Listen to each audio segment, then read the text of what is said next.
नमस्कार दोस्तों, दिल से स्वागत है आपका मेरे एक नए वीडियो के साथ में। अगर वीडियो पसंद आए और आपके लिए महत्वपूर्ण हो तो लाइक, शेयर और सब्सक्राइब करना ना भूले। चलिए शुरू करते हैं।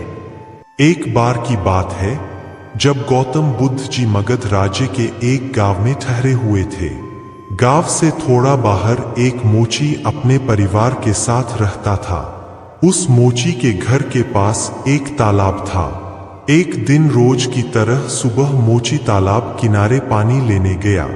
वहां उसने तालाब में एक बहुत ही अद्भुत पुष्प देखा।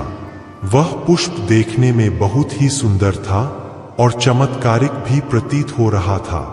मोची ने तुरंत ही अपनी पत्नी को बुलाया और वह पुष्प उसे दिखाया।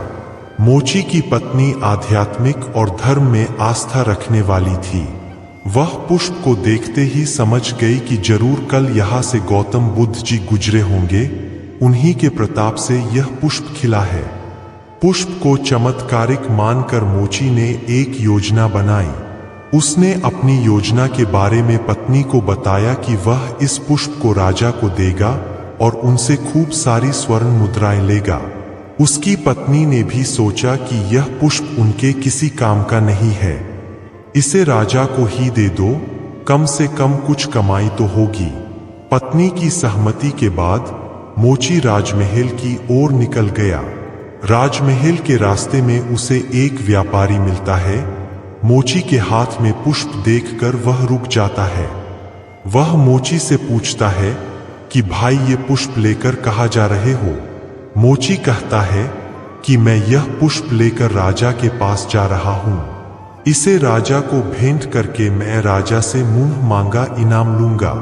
व्यापारी ने मोची को प्रस्ताव दिया कि तुम ये पुष्प मुझे दे दो, बदले में मैं तुम्हें 100 स्वर्ण मुद्राएं दूंगा।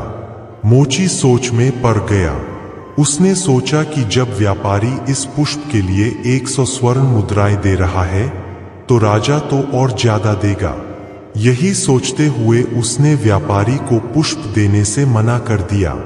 थोड़ा आगे चला ही था कि उसे रास्ते में राजा आते हुए नजर आए, जो गौतम बुद्ध के दर्शन के लिए जा रहे थे। राजा भी मोची के हाथ में वो दिव्य पुष्प देखकर अचंभित हो गए। राजा ने मोची को पुष्प के बदले 1100 स्वर्ण मुद्राएं देने के लिए कहा।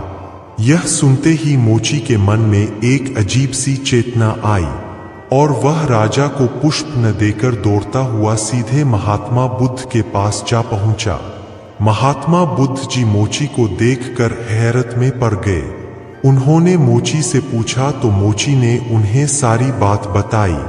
इसके बाद मोची ने वह पुष्प महात्मा गौतम बुद्ध के चरणों में अर्पित किया और उनसे कहा कि पहले तो मेरे मन में पुष्प को देखकर लालच आ गया था, लेकिन अब मैं समझ गया हूं कि जिसकी छाया पड़ने से ही एक पुष्प इतना दिव्य हो गया हो, अगर उसकी शरण में मैं चला जाऊं तो मेरा जीवन भी धन्य हो जाएगा।